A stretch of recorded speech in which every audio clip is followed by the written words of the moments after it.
Vamos a estar en Éxodo 14 y 15. Y realmente no traigo como una introducción porque toda la prédica de la semana pasada fue esa introducción a la prédica del día de hoy, pero nos quedamos el domingo pasado contemplando una escena más o menos caótica, pues más de 1 millón de personas frente al mar, pues los cerros de los dos lados, pues el ejército más poderoso del mundo pues viene pues de atrás, los caballos pues avanzan y levantan el polvo, hay cientos de carros de guerra acercándose pues desde aquel lado, y los israelitas pues vemos que discuten desesperadamente ahí entre sí y culpan a Moisés y pues le dicen a Moisés: ¿por qué nos trajiste aquí para morir? No es la primera ni la última vez que vamos a escuchar esas palabras, esa falta de confianza de parte pues del pueblo. Pero en medio de esa confusión nadie ve una salida, pero Moisés se levanta y declara pues esas palabras en versículo 13 de capítulo 14. Y Moisés dijo al pueblo: no temáis, estad firmes y ved la salvación que Jehová hará hoy con vosotros, porque los egipcios que hoy habéis visto, nunca más para siempre los veréis. Jehová peleará por vosotros y vosotros estaréis tranquilos. Hermanos, la Biblia no enseña que los creyentes nunca sienten miedo o nunca tienen temor. David sintió miedo en ocasiones, pues lo vemos en los Salmos. Elías sabemos que sintió temor y miedo en ocasiones. Los discípulos también pues sienten ese miedo. Incluso nuestro propio Señor Jesucristo, en aquella noche en la que fue entregado, pues ahí en el huerto, pues experimentó una profunda angustia. El problema con el miedo es permitir que ese temor determine nuestras decisiones en lugar de la fe. El miedo es inevitable, pues vivir gobernado por ello no es. El miedo, ansiedad, la preocupación se convierten en pecado cuando nosotros creemos más a nuestras circunstancias que en el carácter y las promesas de Dios. Déjalo repito. Se convierte en pecado cuando creemos más en nuestras circunstancias o lo que está pasando a nuestro alrededor que en el carácter y las promesas de Dios. Israel aquí pues veía un ejército inmenso. Dios veía un ejército derrotado. Israel ve pues el mar imposible y Dios veía un camino que todavía nadie había descubierto. La diferencia, hermanos, está en pues la perspectiva. Como escribo Calvino, él dijo: la incredulidad siempre exagera los peligros porque pierde de vista el poder de Dios. Hermano, cuando tú enfrentas una prueba, una situación, una circunstancia difícil en tu vida, ¿cuál es tu primera reacción? ¿Es buscar inmediatamente todas las posibles soluciones? ¿Es pues llenarte de ansiedad? ¿Es tomar una pastilla? ¿Es imaginar el peor pues escenario? ¿O es tu primera reacción recordar quién es tu Dios? Porque eso marca toda la diferencia.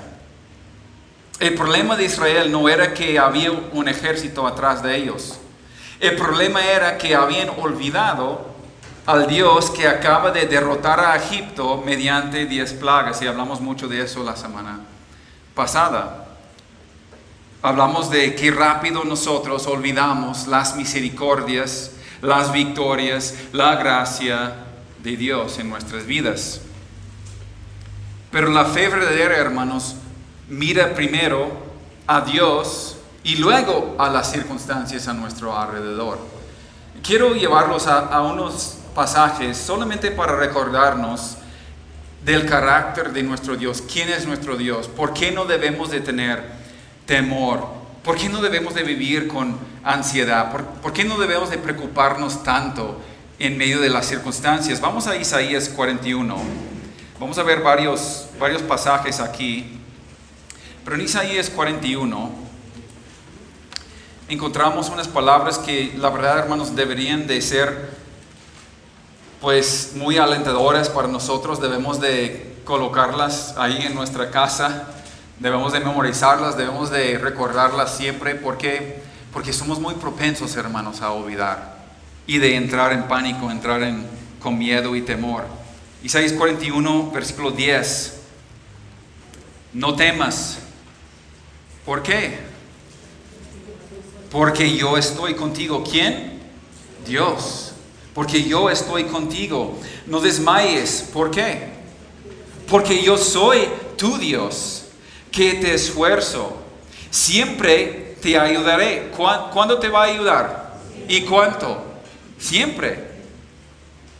Siempre te sustentaré. ¿Cuándo te va a sustentar? Siempre, con la diestra de mi justicia. Versículo 11. He aquí que todos los que se enojen contra ti serán avergonzados y confundidos.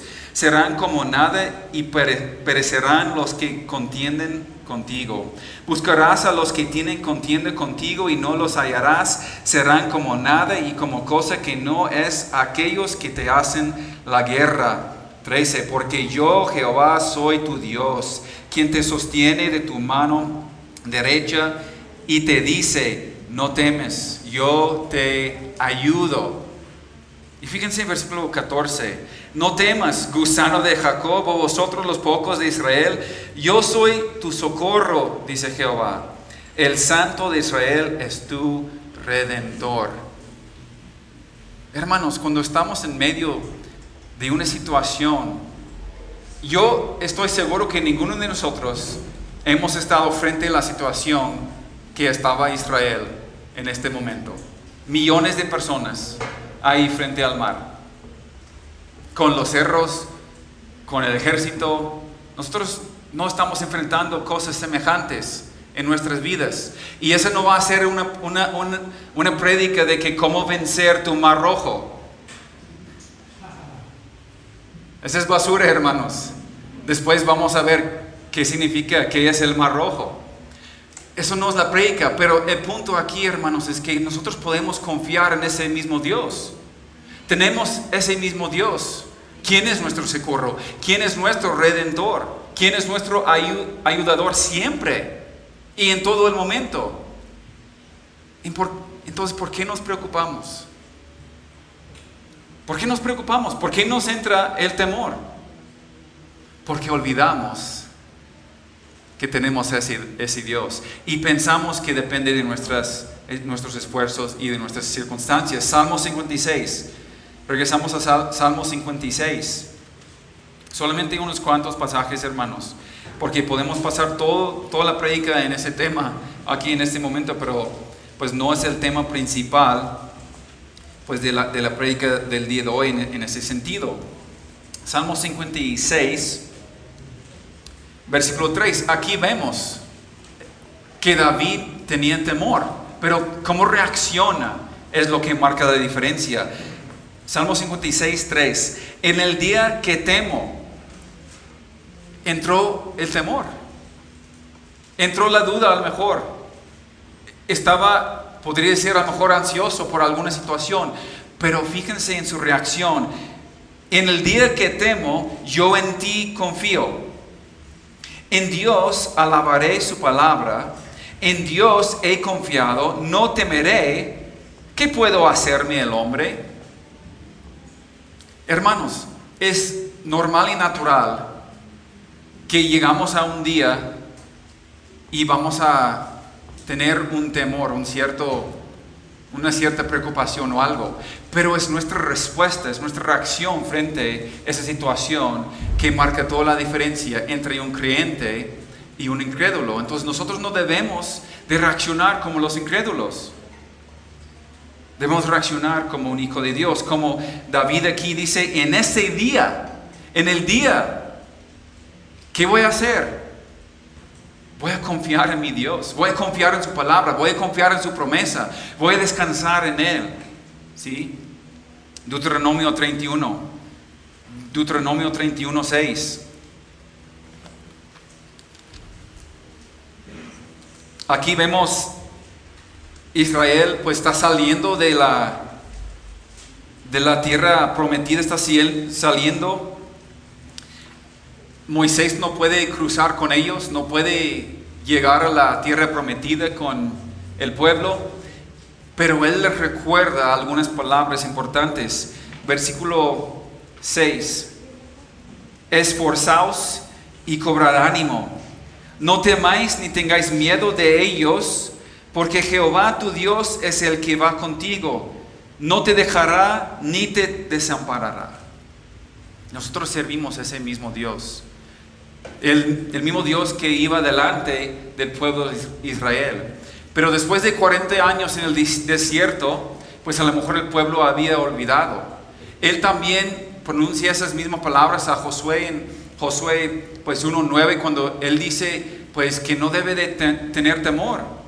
Esforzaos, les dice al pueblo, ustedes tienen que pues esfuércense. Vamos a Josué aquí a ver Josué 1:9, que le dice directamente a Josué, porque Josué sí iba a entrar. Mira que te mando, que te esfuerces y seas valiente, no temas ni desmayes. ¿Por qué? Porque tú eres muy pues fuerte, porque tienes todo el control, porque conoces todas las situaciones, sabes de todo, porque no. ¿Por qué? Porque Jehová tu Dios estará contigo en donde quiera que vayas. ¿Por qué vivimos, hermanos, como que Dios no estuviera con nosotros? Dios nos ha sostenido vez tras vez. Dios nos ha perdonado pues día a día. Dios nos ha provisto pues cuando no había otra manera. Dios nos ha consolado en situaciones difíciles en medio del dolor. Y Dios nos ha librado una y otra vez. Pero llega una nueva dificultad y actuamos como si estuviéramos solos, sin este Dios pues sosteniéndonos en cada momento. Regresamos a Éxodo, porque pronuncia pues Moisés pues otra frase aquí, después de no temer, estar firmes. Él dice, y ved la salvación, versículo 13, y ved la salvación que Jehová hará hoy con vosotros, porque los egipcios que hoy habéis visto, nunca más para siempre los veréis. Israel estaba completamente pues incapacitado para salvarse. No podían luchar, no podían encontrar, no podían entrar con las armas, no podían pelear, no podían hacer nada. La única esperanza era que Dios actuara. Pero aquí nos enseña algo, nos explica algo Moisés aquí, interesante, que no solamente Dios los libraría del peligro inmediato, sino que también eliminará definitivamente aquello que los había esclavizado. Él dice aquí, nunca más para siempre los veréis. Los egipcios que ves hoy, jamás vas a volver a verlos. ¿Por qué? Los voy a destruir para siempre, los voy a eliminar, voy a acabar con ellos. En un momento más vamos a hablar un poco más de eso, pero llegando al versículo 14, esta frase resume el corazón del capítulo cuando dice, Jehová peleará por vosotros y vosotros estaréis tranquilos. Dios no necesita la ayuda para obtener la victoria. Israel no aportó absolutamente nada aquí. Su papel fue confiar, obedecer, seguir adelante cuando Dios abre pues el camino. Y es interesante porque esta frase literalmente que dice que estaréis tranquilos, básicamente quiere decir cállense. O sea, ¿por qué están clamando? ¿Por qué están murmurando? ¿Por qué están preocupados? Lo único que ustedes tienen que hacer es cerrar la boca y confiar en Dios. Eso es lo que quiere decir. No es que Dios va a actuar y luego estarán tranquilos. No, Él dice, cállense porque voy a actuar. ¿Por qué están preocupados? Porque yo siempre voy a defenderte. ¿Por qué andan así, tan temerosos? ¿No recuerden lo que hice por ustedes hace 3 noches? ¿Hace 1 mes? ¿Hace 2 meses? ¿Hace 3 meses? Es lo que pasa con nosotros, hermano, ¿no? Andamos así dando vueltas, preocupados por todo. Ay, pero no sé de dónde voy a sacar ese dinero. No, yo no sé qué pasó, no se acabó esto. No sé, es que no tenemos para... Tu Dios no sabe tu situación. No tiene control sobre tu vida. Si Él da el alimento a los pájaros del campo, como dice Mateo 5, ¿no va a preocuparse más por ustedes, por nosotros, por ti y por mí? Claro que sí. Entonces, ¿por qué entramos en pánico, hermanos? Cuando vamos al médico y nos da un diagnóstico, lo primero que hacemos es nos metimos al internet y empezamos a investigar, y esto nos lleva a lo peor, la peor situación. Y estamos así diciendo, no, es que estoy muriendo, no, es que esta operación, no, es que me dijo esto. Y luego después de todo, Dios nos protege.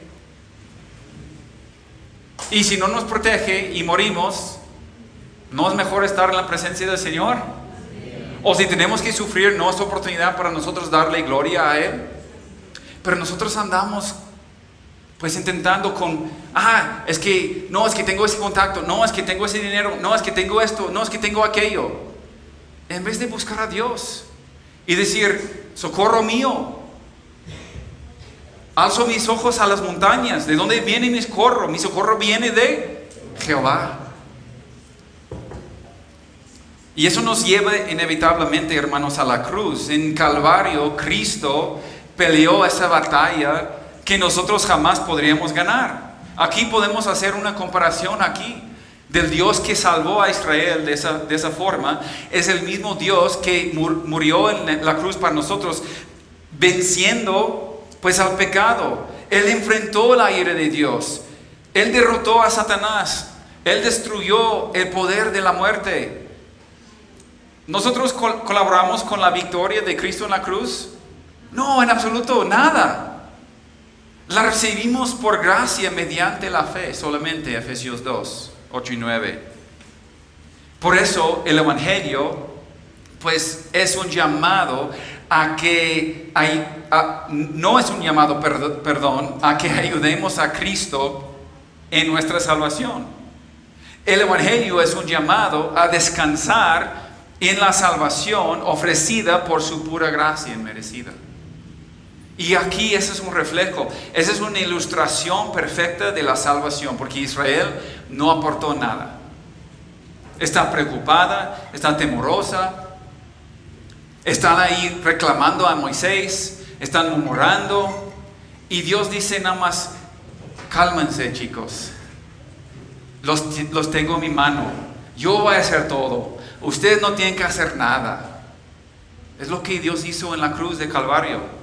Mientras nosotros andamos ahí intentando con nuestras buenas obras, intentando a ganar el favor de Dios, intentando a salvarnos por medio del buen mérito, Dios dice, tranquilo hijo, ya te salvé, ya te tengo aquí en mi mano, no te voy a soltar. Y llegamos al momento culminante aquí, pues de toda la narrativa de este encuentro, de ese acontecimiento. Y la verdad me encanta la sencillez del relato. ¿Por qué? No hay desesperación en el cielo, hermanos. Mientras el pueblo está en pánico, Dios habla con absoluta calma. Dios gobierna la historia y nunca tiene prisa, Dios. Él no está ahí diciendo, ¿qué hacemos? ¿Qué vamos a hacer entonces? No, yo no pensaba en eso. No pensaba que Faraón se iba a arrepentir y iba a andar tras de ellos. No.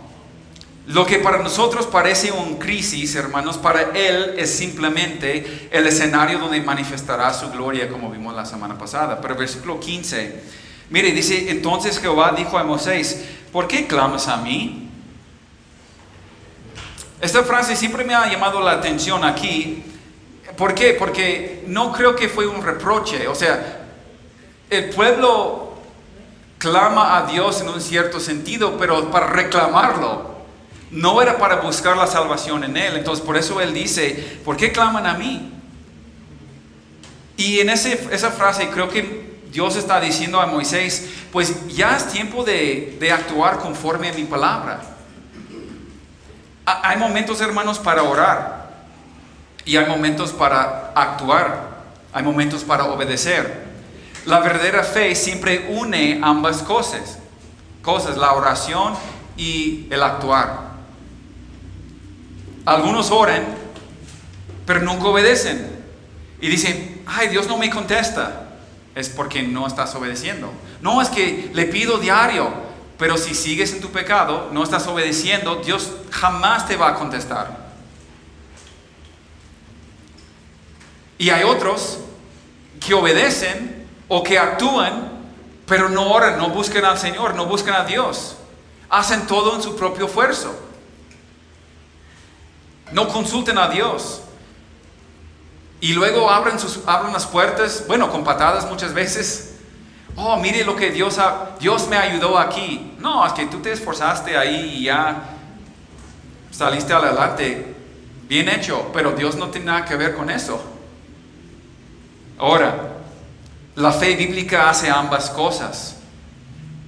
John Owen escribió, la fe nunca permanece ociosa, descansa en Dios mientras camina en obediencia. Y versículo 15, seguimos. Dios dice a Moisés, di a los hijos de Israel que marchen. ¿Marchar? ¿Hacia dónde? Aquí encontramos uno de los principios más importantes, creo, de todas las escrituras. La obediencia siempre precede la comprensión completa. Otra vez, lo repito, la obediencia siempre precede la comprensión completa. ¿Cuándo comenzó a construir el arca Noé?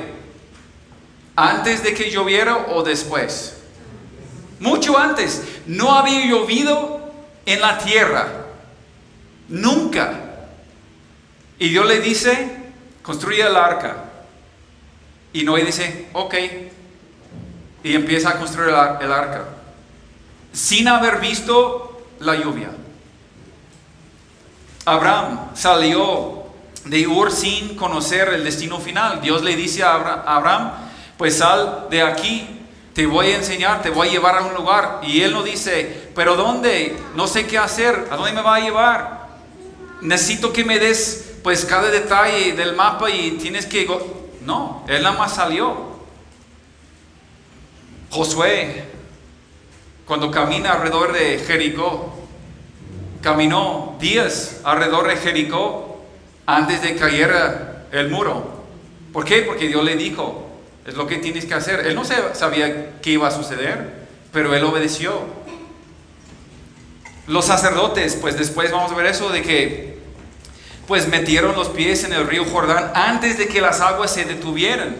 Dios les dijo a los sacerdotes, hay que cruzar. Y ellos no estaban ahí diciendo, no, pero es que es un mar, es pura agua, es un río. O sea, ¿qué vamos a hacer aquí? No entiendo, Dios, ¿dónde está el camino? Él dice, hay que cruzar. Entonces ellos toman el paso sin haber visto el camino abrir. Hermanos, Dios no les muestra primero el camino para que luego crean. Les pide que creen porque Él ya conoce el camino. Y nosotros decimos, Señor, muéstrame el plan, entonces obedeceré. No, dime lo que va a suceder y luego obedezco. Pero Dios dice, obedece y mientras camines verás mi fidelidad. Muchas veces queremos entender primero todos los detalles de la providencia de Dios, pero no funciona así, hermanos. La fe no consiste en entenderlo todo, consiste en confiar en aquel que lo entiende todo. Versículo 16. Voy a leer al 22. Y tú alza tu vara y extiende tu mano sobre el mar y divídelo y entren los hijos de Israel por en medio del mar en seco. Y aquí yo endureceré el corazón de los egipcios para que los sigan, y yo me glorificaré en Faraón y en todo su ejército, en sus carros y en su caballería. Y sabrán los egipcios que yo soy Jehová cuando me glorifique en Faraón, en sus carros y en su gente de caballo. Y el ángel de Dios que iba delante del campamento de Israel se apartó e iba en pos de ellos, y asimismo la columna de nube que iba delante de ellos se apartó y se puso a sus espaldas, e iba entre el campamento de los egipcios y el campamento de Israel, y era nube y tinieblas para aquellos, y alumbraba a Israel de noche, y en toda aquella noche nunca se acercaron los unos a los otros. Y extendió Moisés su mano sobre el mar, e hizo Jehová que el mar se retrase por recio viento oriental toda aquella noche, y volvió el mar en seco, y las aguas quedaron divididas. Entonces los hijos de Israel entraron por el medio del mar en seco, teniendo las aguas como muro a su derecha y a su izquierda. Imaginen, hermanos, la escena. Toda la noche sopló un fuerte viento. Poco a poco las aguas comienzan a retirarse, pues el fondo del mar queda seco. Se levantan enormes muros de aguas a ambos lados. Y la columna de nube pues se mueve. Durante todo el viaje había guiado al pueblo desde adelante, y ahora pasa detrás de ellos. El mismo Dios que guía pues al pueblo, también protege al pueblo a través del nube. La nube se convierte en oscuridad para los egipcios y en paz y en luz para Israel. Y versículo 23. Y siguiéndolos los egipcios entraron tras ellos hasta la mitad del mar, toda la caballería de Faraón, sus carros y su gente a caballo. Aconteció a la vigilia de la mañana que Jehová miró el campamento de los egipcios desde la columna de fuego y nube, y trastornó el campamento de los egipcios, y quitó las ruedas de sus carros y los trastornó gravemente. Entonces los egipcios dijeron: huyamos delante de Israel, porque Jehová pelea por ellos contra los egipcios. Y Jehová dijo a Moisés: extiende tu mano sobre el mar para que las aguas vuelvan sobre los egipcios, sobre sus carros y sobre su caballería. Entonces, durante toda la noche, hermanos, Israel había caminado entre dos enormes muros de agua, miles y miles de personas avanzando, pues, y detrás el ejército más poderoso pues del mundo, entrando confiadamente por el mismo camino. Pero hay una diferencia enorme, pues Israel caminaba por fe y pues Egipto caminaba por orgullo. Y es una pues gran diferencia. Uno obedece la voz de Dios y otro desfía pues al Dios vivo. Y cuando el último israelita, no vamos a pasar mucho tiempo aquí porque vamos a llegar al capítulo 15 en un momento, y queremos enfocarnos un poco más ahí en 15 porque describe también todo lo que sucede y ustedes están familiarizados con eso. Pero cuando el último israelita pues llega al otro lado de la orilla del mar, pues Dios habla nuevamente y dice: extiende tu mano nuevamente a Moisés. Y Moisés extiende su mano. Y hermanos, las aguas comienzan a regresar. Imaginen pues el estruendo, el viento cambia, los muros de agua pues empiezan a derrumbarse, pues los caballos chillan desesperadamente, los soldados intentan escapar, dicen que no, pues tenemos que regresar. Hubo un gran caos ahí, los carros se hunden y el ejército más poderoso del mundo en un instante queda bajo las aguas y desaparece. Y el texto dice con sencillez, hermanos, en versículo 28, y volvieron las aguas y cubrieron los carros y la caballería y todo el ejército de Faraón que había entrado tras ellos en el mar, no quedó de ellos ni uno. Ni uno. No algunos, no la mayoría, no casi todos, ni uno. ¿Por qué? Porque la liberación de Dios es definitiva. Egipto nunca jamás volverá a esclavizarlos. El opresor ha sido derrotado, el amo ha desaparecido, la amenaza termina ahí bajo el agua, en un instante. Toda esa preocupación, 400 años de esclavitud termina así. Es una de las imágenes, hermanos, más poderosas del Evangelio en todo el Antiguo Testamento. Cristo derrota por completo a nuestros enemigos en la cruz. Derrota por completo. Muchas veces pensamos, hermanos, que la salvación únicamente es para recibir perdón de pecados. Y eso es glorioso, ¿no? Qué bueno, Dios me perdonó de mis pecados. Eso es glorioso.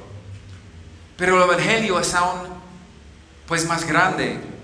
Cristo también derrotó todo aquello que nos mantenía esclavizados. El pecado, la muerte, Satanás, la condenación.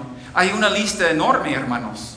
Vamos a Colosenses 2 porque quiero brevemente nada más hacer esta conexión aquí. Y pasando a Colosenses,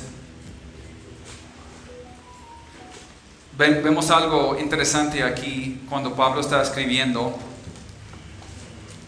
capítulo 2, versículo 13, Colosenses 2, 13.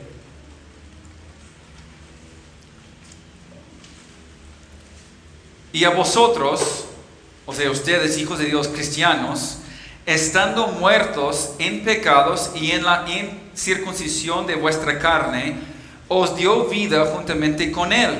¿Con quién? Con Cristo. Perdonándoos todos los pecados. Increíble, Dios nos perdona nuestros pecados en Cristo Jesús.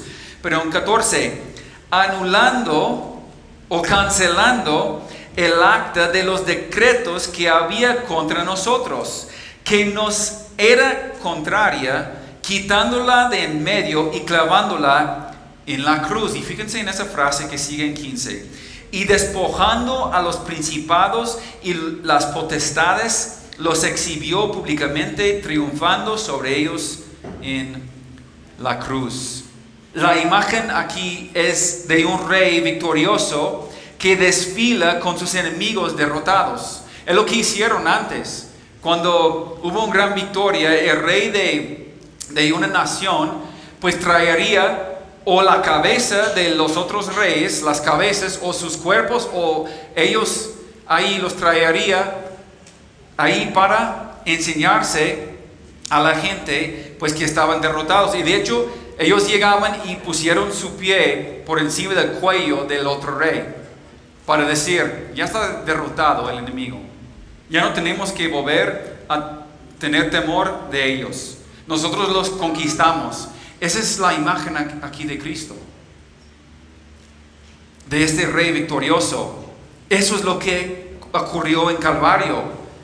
A los ojos del mundo, pues, parecía que Jesús estaba siendo derrotado, pero en realidad era Satanás quien estaba siendo vencido. ¿Por qué? Pues Cristo murió. Entonces todos ahí diciendo, no, pues ya ya vencimos. Pero en realidad era Cristo que venció. Así como Faraón entró confiado al mar sin saber que iba hacia su destrucción, el enemigo, Satanás incluso, creyó que la cruz sería la derrota del Hijo de Dios. Sin embargo, fue ahí donde Cristo obtuvo la victoria definitiva. Deja hacer la conexión con nosotros, hermanos, con esta ilustración. Después de la Segunda Guerra Mundial, algunos soldados japoneses permanecieron escondidos pues en islas del Pacífico durante años. Ellos no sabían que la guerra había terminado. Ellos vivían con miedo, preocupación, temorosos, dormían escondidos, hasta que alguien llega y les lleva la noticia que la guerra terminó. Hermanos, muchos creyentes viven como si todavía fueran esclavos en Egipto. Como si Cristo no hubiera derrotado al enemigo, el pecado, la condenación, la muerte en aquella cruz hace 2000 años. Y cuando se levanta de entre los muertos con su resurrección, siguen caminando con culpa, siguen caminando con temor, con la sensación de que el pecado pues siempre terminará dominándolos.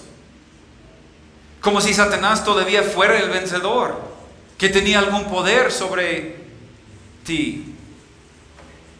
Pero el Evangelio, hermanos, nos recuerda otra realidad. Si estamos unidos a Cristo, nuestro antiguo amo ha sido derrotado, igual como Faraón. Si seguimos luchando contra el pecado, pero ya no luchamos para obtener la victoria. Luchamos desde la victoria porque Cristo ya obtuvo esa victoria. Hay una enorme diferencia. Pablo dice en Romanos 6:14, porque el pecado no se enseñoreará de ustedes. El pecado ya no reina. El pecado ya jamás podrá volver a condenarte, porque Cristo ya venció. Hermanos, peleamos desde una victoria asegurada por nuestro Salvador. Regresamos a Éxodo.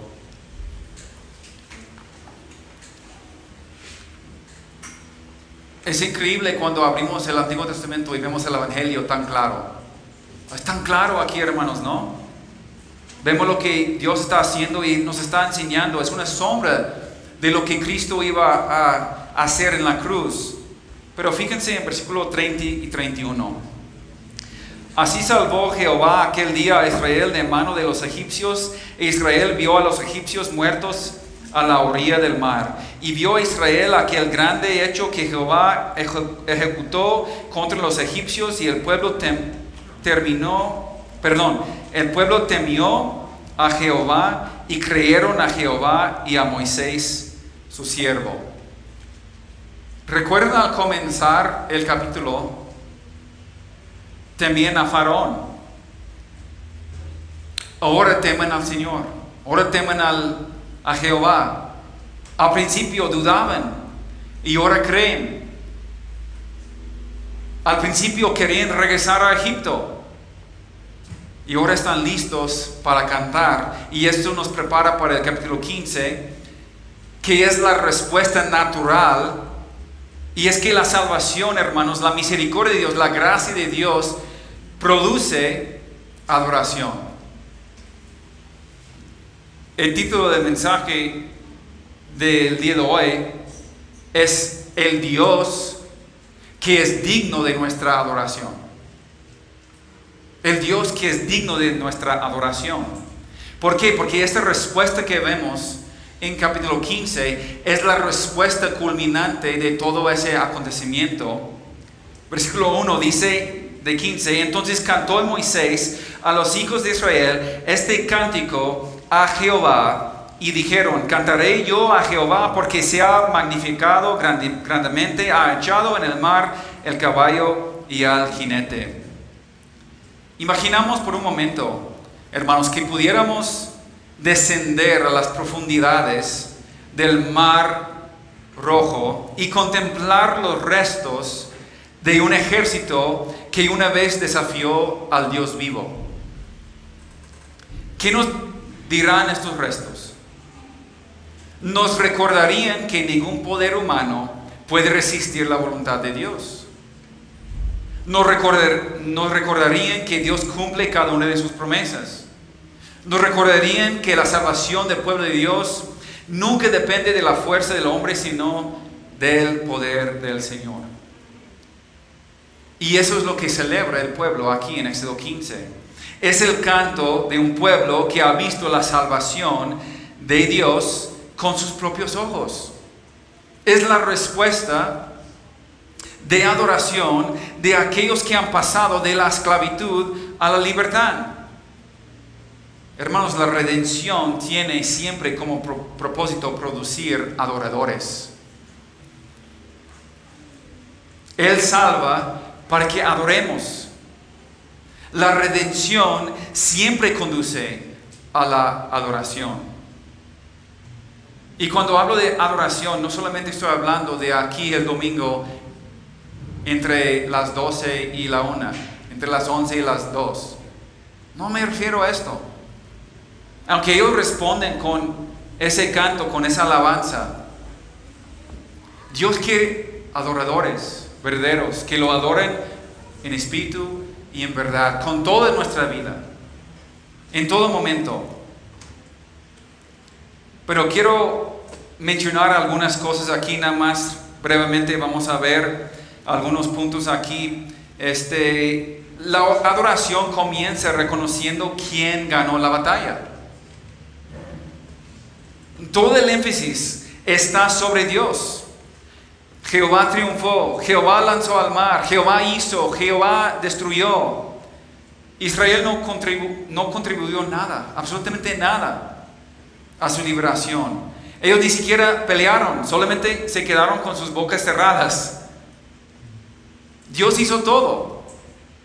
Y este principio también define el Evangelio, como ya mencionamos. Nuestra salvación tampoco fue obra compartida.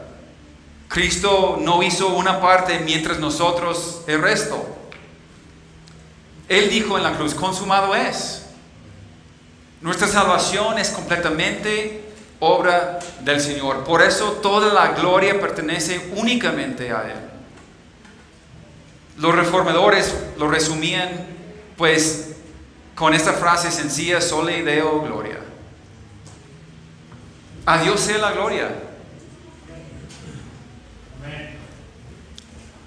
Imagina un niño pequeño de 2, 3 años atrapado en una casa incendiándose en llamas, y un bombero entra, arriesga su vida, pues carga al niño, lo saca completamente inconsciente, y el niño trasladado al hospital inconsciente, y se despierta en el hospital y dice: qué orgulloso estoy por haberme salvado.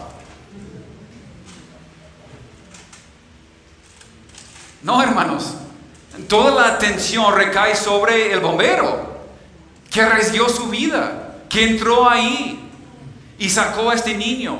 Sería una mente pues entenebrecida, una mente torpe, una mente tonta, que diría de este niño: no, pues mire lo que hice. Pues alguien tuvo que respirar, ¿no? Hermanos, eso es exactamente lo que ocurrió aquí, y lo que ocurrió pues en la cruz de Calvario también. Israel no fue el héroe, Jehová fue el rescatador, el redentor.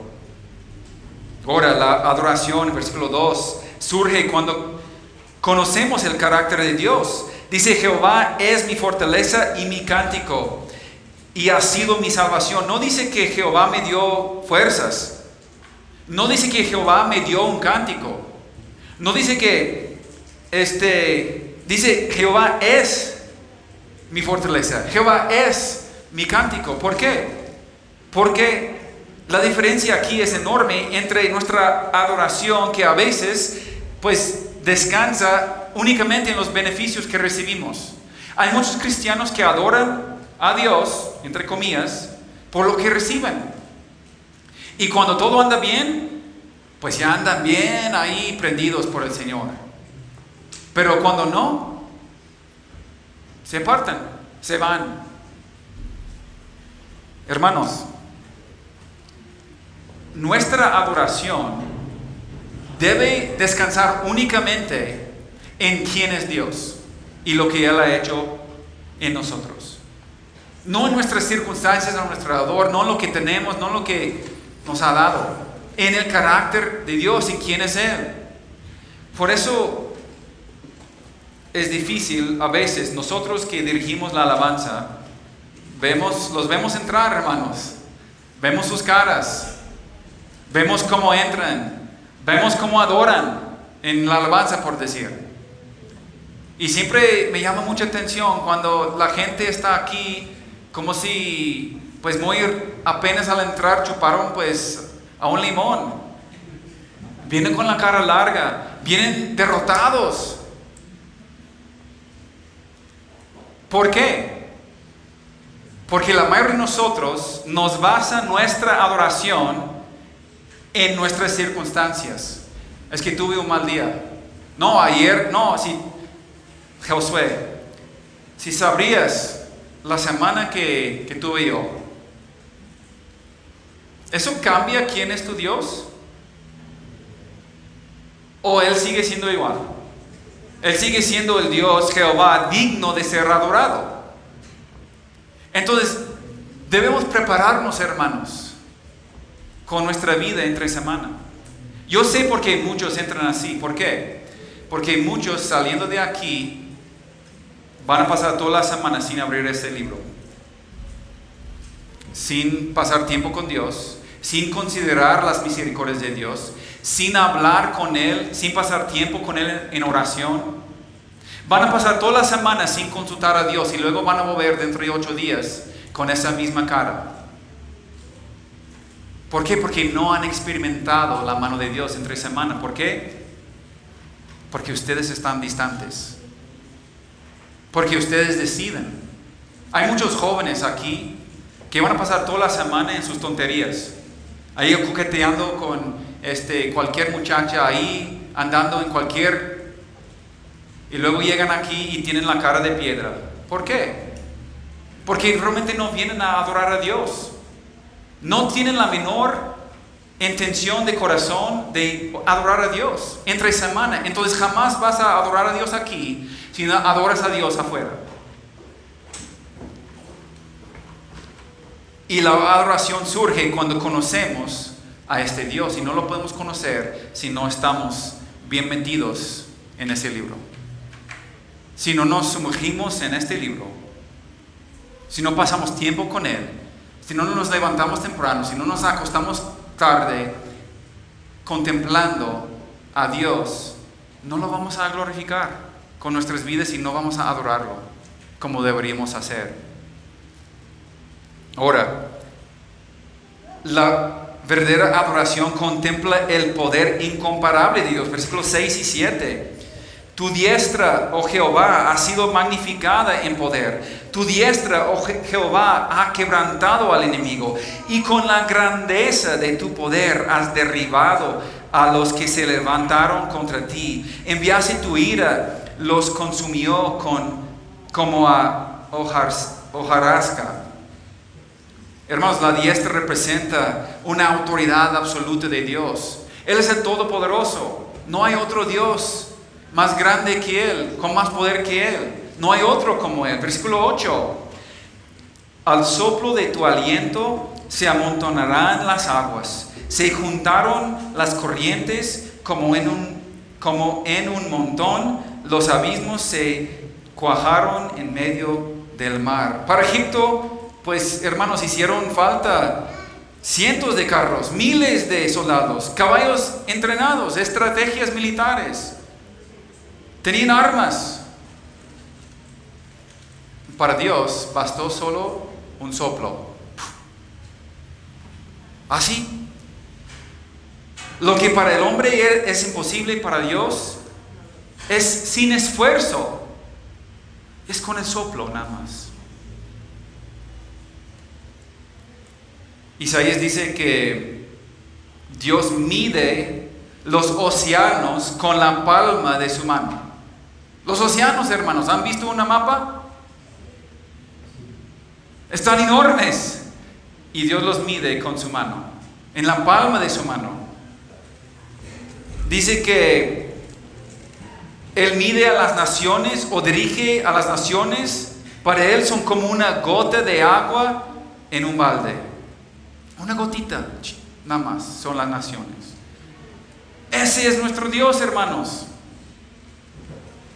Con una sola, con un respiro, se acaba con el imperio más poderoso del mundo. Versículo 10. Soplaste con tu viento, los cubrió el mar, se hundieron como plomo en las impetuosas aguas. Toda la arrogancia, hermanos, la arrogancia humana desaparece en un instante. Basta un soplo de Dios para recordarnos quién gobierna realmente el universo. Versículo 11. ¿Quién como tú, Jehová, entre los dioses? ¿Quién como tú, magnífico en santidad, terrible en maravillosas hazañas, hacedor de prodigios? ¿Quién como tú? Es una pregunta, pero retórica. Es una declaración. La respuesta es nadie. Obvio. Ningún dios egipcio abrió el mar. Todos los ídolos quedaron expuestos. Solo Jehová reina. Esta pregunta aparece muchas veces en la escritura.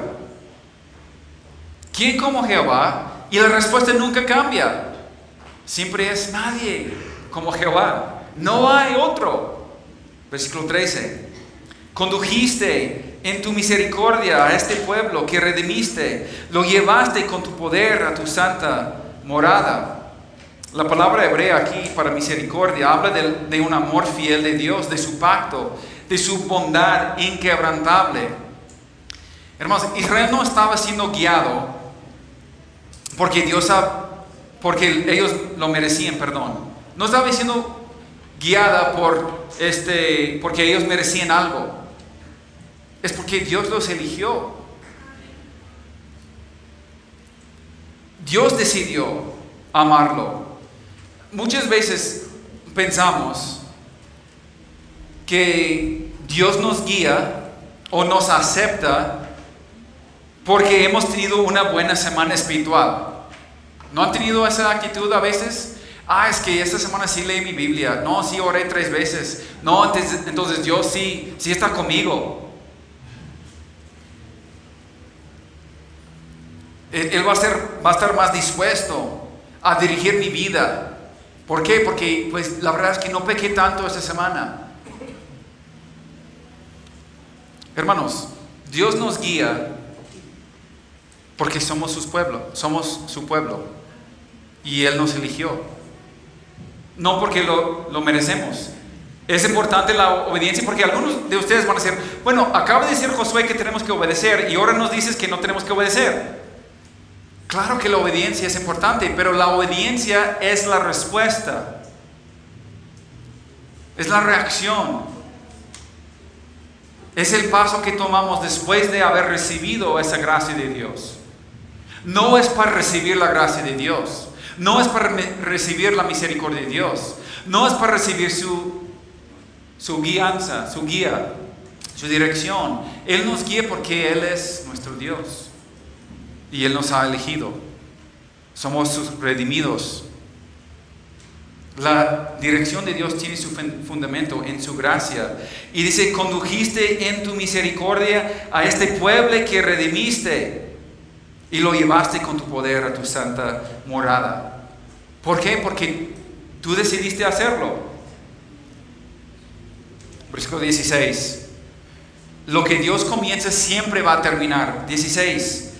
Aquí dice, caiga sobre ellos temblor y espanto a la grandeza de tu brazo, enmudezcan como una piedra. Y luego dice, fíjense en los verbos, hasta que haya pasado tu pueblo, oh Jehová, hasta que haya pasado este pueblo que tú rescataste.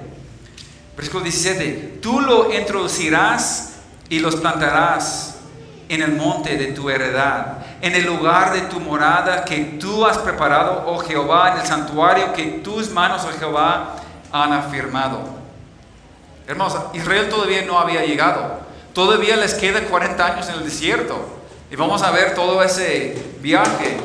Vamos a ver su rebeldía, vamos a ver su incredulidad, vamos a ver la disciplina de Dios. Y todo eso va a pasar 40 años, pero Moisés y el pueblo está cantando aquí como que si Dios ya los hubiera llevado ahí al lugar de la tierra prometida. ¿Por qué? Porque ellos comprenden algo, que cuando Dios hace una promesa, pues lo va a cumplir. Pablo dice lo mismo, el que comenzó en ustedes la buena obra, la perfeccionará, Filipenses 1:6. Dios va a terminar, Dios va a cumplir lo que comience. Dios nunca abandona una obra a la mitad, Él siempre termina lo que comienza. ¿Por qué? Porque la redención incluye en el paquete la preservación también de su pueblo. Él no solo diseñó nuestra salvación, hermanos, la compró con la sangre de su Hijo y la llevará hasta su culminación. Y ahora, para terminar, versículo 18, Jehová reinará eternamente y para siempre. Dios reina para siempre, hermano. El cántico termina esta sección con una declaración impresionante. Faraón parecía invencible. Sus carros pues parecían imparables. Su imperio parecía eterno. Pero unas horas después, unos momentos después, todo estaba al fondo del mar por el soplo de este Jehová, quien reina para siempre. Los imperios humanos vienen y van. Pues Egipto cayó, Asiria cayó, Babilonia cayó, Grecia cayó, Roma cayó, los Estados Unidos está cayendo, México nunca se levantó. Perdón, hermanos, es broma. Sigue México, ¿sí? Nah. Los imperios caen, hermanos. Pero nunca habrá un titular en las noticias que diga Dios ha dejado su trono. Nunca habrá una transferencia de poder en el cielo. El trono de Dios permanece firme para siempre. Como dijo Daniel en 2:44, el Dios del cielo levantará un reino que no será jamás destruido. Jamás será destruido. Hermanos, nuestra esperanza no descansa en gobiernos, en economías o en sistemas humanos. Descansa en el Rey eterno, el Rey que gobierna para siempre. Nosotros no dependemos de lo de afuera. Dependemos de Dios. Pero muchos de nosotros vivimos como dependiéramos de todo esto. Todas nuestras circunstancias, todo a nuestro alrededor. Nos preocupamos tanto por esas cosas. Tenemos que trabajar, claro. Tenemos que poner alimentos sobre la mesa, sí. Pero muchas veces nos perdimos en todas esas cosas. Cuando Dios mismo dice, yo te voy a dar todo lo necesario. Te voy a dar lo que necesitas, en el momento que lo necesitas. Israel descubrió pues que ningún ejército podía compararse con su Dios, y el Dios que pelea por su pueblo también es digno de toda la gloria y alabanza de su pueblo. Cuando Dios salva, la única respuesta apropiada es la adoración. Así como Israel, pues levantemos nuestra voz, hermanos, ¿no? y digamos, aquí como dice versículo 2, y con eso vamos a terminar. 15:2. Jehová es mi fortaleza y mi cántico. Jehová ha sido mi salvación. Este es mi Dios y yo lo alabaré. Dios de mi Padre y yo enalteceré. Hermanos, Dios es el camino. A través de Cristo, Él nos abrió ese camino. El mar rojo no es la dificultad que estás enfrentando. El mar rojo era el abismo entre tú y Dios antes de conocer a Cristo. Eso es el mar rojo. Es lo que representa el mar rojo.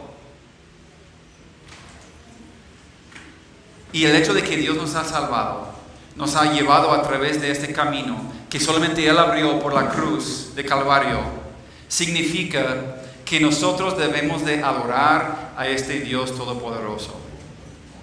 ¿Quién es como tu Dios? Nadie es como tu Dios. Vamos a orar, hermanos.